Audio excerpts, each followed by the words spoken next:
عليكم ورحمة الله وبركاته. أهلا بيكم من قناتي، فيديو جديد وحلقة جديدة وروتين غدا جديد. بس قبل ما أبدأ أي حاجة أقول ألا بذكر الله تطمئن القلوب. سبحان الله والحمد لله ولا إله إلا الله والله أكبر ولا حول ولا قوة إلا بالله العلي العظيم. زي ما احنا شايفين كده، النهاردة دي أجنحة وده بصل جوليان والتوابل معايا 7 توابل: فلفل أسود، حبهان على ورق راولة ومستكة مطحونين، كزبرة ناشفة، كمون، قرفة، جنزبيل، معلقه صلصه، فلفل الوان. دي الاجنحه بتاعت الفراخ اللي انا كنت بجيبها، كنت بقطع الاجنحه بتاعتها وحوشتها عشان نعمل اكله توفير. انتوا عارفين يعني الظروف الاقتصاديه اللي احنا بنمر بيها. وده رز، وعلى النار هناك في شعريه، وفي الصينيه اللي انا هعمل فيها الحاجه. ودي بطاطس زي ما احنا شايفين بتتقطع السمك ده كده، مش عايزه اتخن من كده. وده جزر برده، الاضافه دي جميله قوي هتعجبكم في صينيه البطاطس. ودي طبعا الطماطم، شفشق طماطم. هنروح مع بعض البوتاجاز عشان نكمل مع بعض الطريقه. خليكم شايفين احنا مع بعض على البوتاجاز. الشعريه هي على النار بتاخد اللون الذهبي. ودي هنا معلقه سمنه بلدي حلوه كده ومعاها توميه. التركيه دي جربيها هتعجبك جدا في صينيه البطاطس بالاجنحه. وطبعا انا نسيت اقول لكم الاجنحه انا متبلاها بملح وفلفل.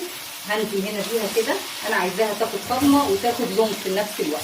انا مع الاجنحه دي على فكره محوشه الرقب، يعني ايه، لما تجيبي الفراخ اقطعي منها الاجنحه بحيث ان تعمل معاكي اكله ثانيه، يعني ايه، وتوفري معاكي في الميزانيه شويه يعني. تمام، هنحطها كده اهي. دي كل الاجنحه بتاعتي انا عايزاها تاخد لون.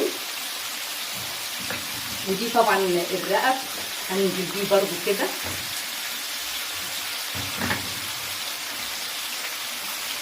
اللي موجود عندك كله حطيه، يعني فاهماني. اهي تسيبيها لحد ما تاخد لون اهي.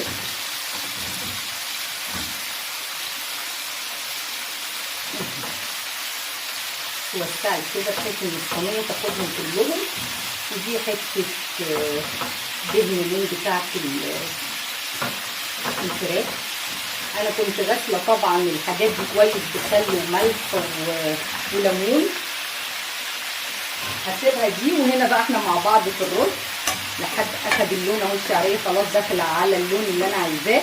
ما تغمقيهاش عشان ما تبقاش ممرره معاكي. تمام، دي مش هتيجي عندها لحد ما تاخد لون. وبعدين هنشوف مع بعض هنكمل ايه، هنعمل ايه بالظبط. اكله خفيفه واقتصاديه وفي نفس الوقت تعتبري ما اشتريتيش حاجه يعني. تمام، على اساس ان انت تغيري للولاد وتقتصدي شويه في الميزانيه بتاعتك، علشان احنا عارفين كلنا الحمد لله على كل حاجه. زي ما انت شايفه، بصي لون الشعريه معايا خلاص ابتدى يدخل على اللون الذهبي اللي انا عايزاه. طبعا بنحط معلقتين زيت مع السمنه على الرز علشان ايه، يفرفر معايا. والرز انا غسلاه زي ما احنا شفناه وحاطه عليه الملح بتاعه.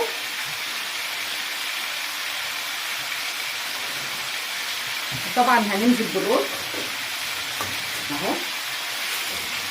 بصي ماسك ازاي. هقلب الرز، ولما الرز يشرب ميته ويتشمع كده شويه مع السمنه هرجع لك تاني تكون الفراخ اخدت اللون. خليكي معايا. زي ما احنا شايفين حبايب قلبي الرز، بصوا كده فلفل ازاي. معنى ان هو يتشمع يعني يشرب السمنه بتاعته ويبقى مبدور كده قبل ما احط له الشوربه بتاعته. تمام. وهنا زي ما احنا شايفين لسه برده ما اتحمرتش، مش هاجي عندها خالص. انا بس فتحت معاكم عشان البنوتات الصغيره اوريها المقدار المظبوط. بصوا معنى الكش دي يعني ان الرز اتشمع واخد التشميعه بتاعته. دي المرحله اللي هي مظبوطه ان انا اسقي فيها الرز. بالنسبه بقى للميه، الرز البسمتي كل كوبايه رز بتاخد كوبايتين ميه. الرز العادي كل كوبايه بتاخد كوبايه. تمام. احنا هنا كمان عشان اللي مش عارفه المقدار، شايفه المعلقه دي من هنا كده لحد هنا كده هتحطيها في الرز. تمام. بصي وتغطي الجزء اللي احنا بناكل منه. شايفه اهي. بس انا مش عايزه اكتر من كده. هسيبه يغلي ويتشرب بقى. ولما يتشرب هوطي عليه، وبعدين من مجرد ما اوطي عليه تلت ساعه بالظبط هي دي مده تسويه الرز. لما الاجنحه تتحمر هرجع لكم تاني. خليكم.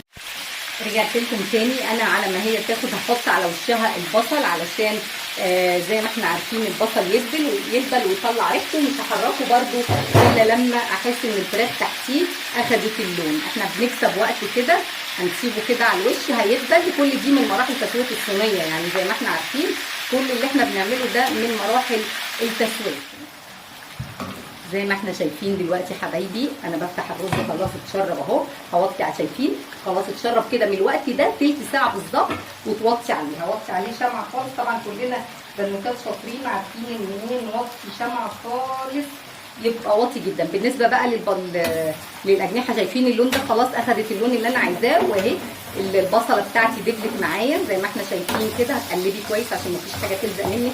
طبعا اللي لازق ده البهاريز بقى، اللي هي عايزه اقول بتاعه التحمير، بتدي صينيه البطاطس طعم جميل جدا يعني.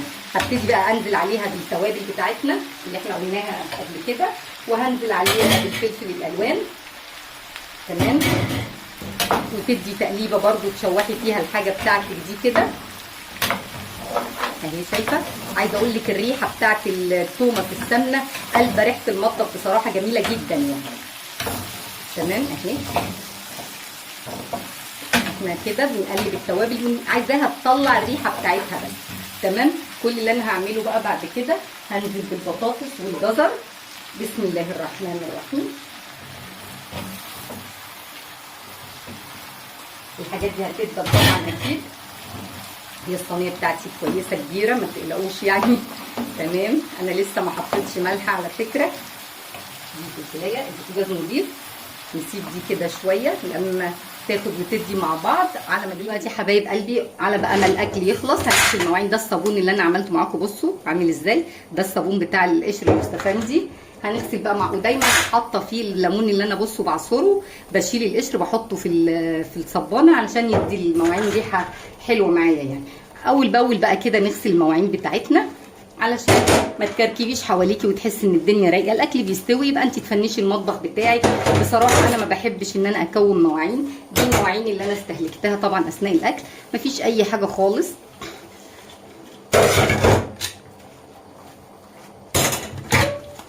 وطبعا زي ما احنا شايفين الدنيا حوالينا نظيفه، ما تحسسيش نفسك بالتوتر يعني. ولما الواحد بيخلص الحاجه اول باول بتحسي ان انت مرتاحه ومفيش وراكي اي عبء.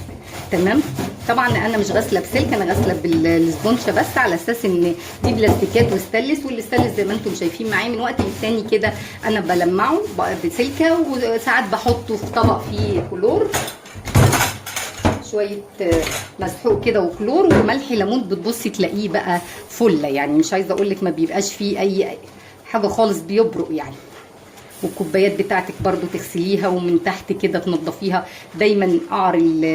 قاع الكوبايه او قاع الخلاط او اي حاجه، ده بيبقى شايل يعني ايه شويه حاجات كده حلوين. فتبتدي ان انت خلاص كده هنشطف مع بعض.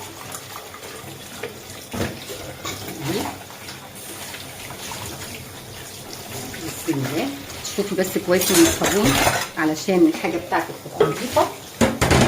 اول باول كده تخلصي حاجتك زي ما انت شايفه اهو، مفيش اي حاجه معايا خالص. الميه ما تخليهاش عاليه اهي. بس الاكل كده خلصنا اهو، الاكل خلص والمواعين خلصت، وكان روتين جميل وما اخدش مننا اي وقت خالص. طبعا ايدك كده على طول الحاجه علشان مفيش حاجه، انت عارفه. بصي الاستانلس زي ما بقول لك، بصي لونه عامل ازاي، مفيش اي حاجه. وبالذات التنايات دي لازم تنضفيها باستمرار، ما تخليش اي حاجه، لان الست بتعرف اذا كانت نظيفه ولا لا. ام الله يرحمها تقول لك من تنايات اطباقها، من قاع الكوبايه بتاعتها. تمام اهو كده خلصنا. شوفي كده كويس، وايدك هنا في الثانيه بتاعت اي حاجه. زي ما بقول لك التنايات دي كلها دي اهم حاجه مهمه جدا علشان ان انت الحاجه بتاعتك تبقى نظيفه اهي. لو فيش حاجه في الحوض طبعا، بس برده هغسله كده بالسبونشه اهي. ده الصابون اهو، احنا شايفين شكله عامل ازاي. طبعا كده من وقت للتاني برده، حتى القاع بتاع الزجاجه بصراحه كمان بتاعت الصابون، انا ما بحبش اي حاجه عندي فيها اي حاجه بصراحه اهو. والحوض اهو زي ما احنا شايفين، والسيراميك اللي فوق ده برده من وقت للتاني كده بتاخديه. انا بصراحه بعمله معايا يوم بعد يوم يعني، مش كل يوم، لان هو نظيف. تمام، مفيش اي حاجه حوالينا اهو. طول ما انت واقفه والدنيا نظيفه حواليكي، صدقيني مش هتبقي متوتره ولا حاسه باي حاجه خالص. بسم الله اهو.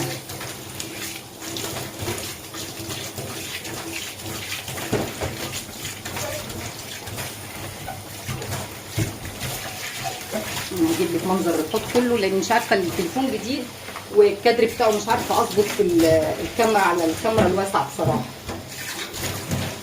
تمام اهو.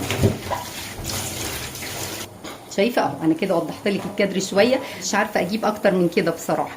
تمام. والحوض اهو من جوه، وده كمان منظر بوتاجاز. انا على فكره ما عملتوش، ده كان معمول قبل الاكل وما توسخش الحمد لله، لان انا بعمل بصراحه بحرص عشان ما اوسخوش تاني. ده كان منظر البوتاجاز، وشفنا مع بعض الحوض نضيف. وهنلف بقى نختم مع بعض الفيديو. دلوقتي رجعت لكم بعد ما طلعت الصينيه من الفرن، شايفين لونها جميل جدا، والرز بشعريه وسلطه خضراء، وجبه متكامله. وده كان روتيني النهارده. اتمنى ان شاء الله انه ينال استحسانكم، ولايك وشير وسبسكرايب للقناه.